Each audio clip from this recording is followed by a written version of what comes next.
श्री शिवाय नमस्तु।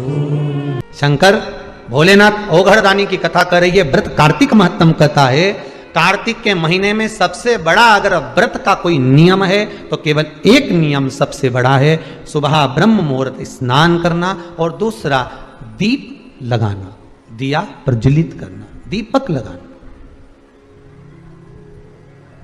दीप दान से बड़ा कार्तिक के महीने में कोई दान का वर्णन नहीं है जितना दीप दान का वर्णन होती। लक्ष्मी की कमी होती है, प्रतिष्ठा की कमी होती है, धन की कमी होती है।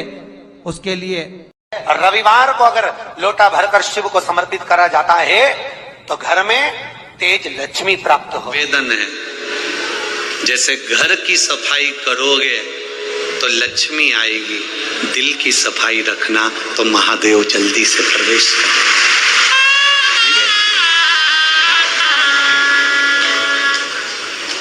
वो प्रवेश कर शंकर भगवान के शिवलिंग का स्मरण आप करेंगे। बीच में जो एक मोटी सी लाइन होती है इसको अशोक सुंदरी कहते हैं। सब लोग दर्शन करें, जम के बोलो जरा, करें। अशोक सुंदरी की जगह जहां पूरी हो जाती है उसके बीच में शिवलिंग और उसके बीच में थोड़ी सी जगह खाली आती है। करें दर्शन, समझना जरा बहुत अच्छे से। जैसे ये अशोक सुंदरी की जगह है, हम निवेदन करेंगे आस्था चैनल वालों से भी और एलईडी वाले भी, जिन जिनको एलईडी पर आप दर्शन करा रहे हैं वो पूरी तरह से कराएं। गणेश जी का स्थान, षडानंद कार्तिकेय का स्थान, अशोक सुंदरी का स्थान बीच में।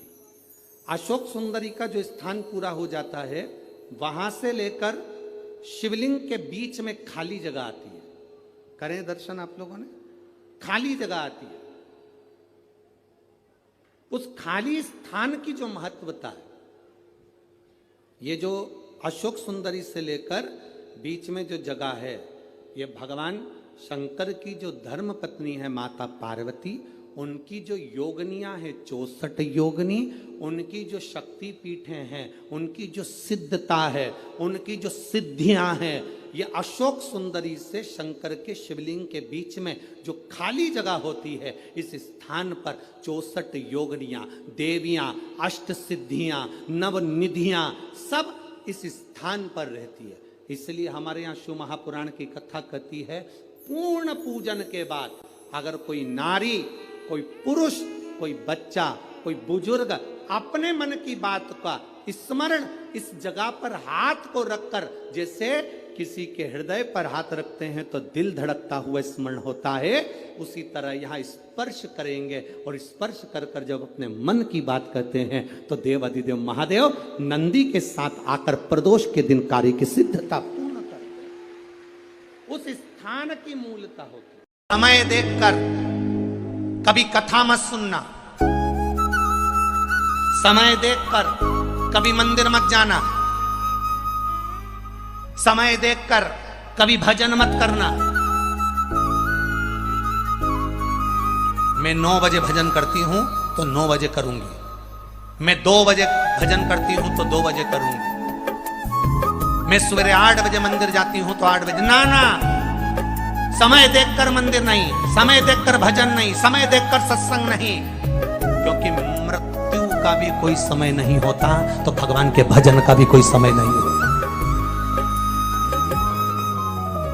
महाराज शिवपुराण तो यहां तक कहती है कि मान लो डॉक्टर कह रहा है कि ऑपरेशन से डिलीवरी होगी, ऑपरेशन से बच्चा होगा, 7 गुड़ की छोटी छोटी डलियां ले लीजिए और गुड़ की डली को लेकर तुमरुका जी के नाम लेकर 7 बार घुमाकर, जिस बहू के लिए डॉक्टर ने बोला है कि ऑपरेशन से बच्चा होगा, उस नारी को एक एक डली हॉस्पिटल ले जाने से पहले खिला दीजिए।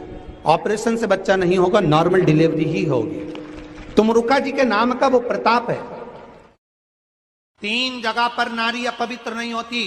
पहला, उसका बच्चा गंदगी कर दे गोदी में, उसके बच्चे ने अगर गंदगी कर दी गोदी में तो नारी बार बार स्नान करने नहीं जाएगी, क्योंकि बच्चा छोटा है, उसको संभाल रही है, उसको गोदी में लिए, उसको लाड लड़ा रही है, उसको प्रेम कर रही है, उसको स्नेह कर रही है, उसको स्तनपान करा रही है, उसको दूध पिला रही है, उसको भोजन करा रही है। माँ बार बार स्नान नहीं करेगी। वो नारी पवित्र की पवित्र कहलाएगी। वो जब चाहे भगवान का भजन कर सकती है, वो जब चाहे तब शिव की आराधना कर सकती है, वो जब चाहे शंकर को दिया लगा सकती है, वो जब चाहे शिव के स्मरण कर सकती है। दूसरे नंबर पर पति बीमार पड़ा है, पति को शरीर में कष्ट है, पति को तकलीफ है और स्त्री उसकी सेवा में लगी है, हॉस्पिटल में उसकी सेवा कर कर आई है और उसका मन कर रहा है मेरे पति की तबीयत ज्यादा खराब है, सेवा करते करते मंदिर चली गई दिया लगाने के लिए, वो पवित्र ही कहलाई।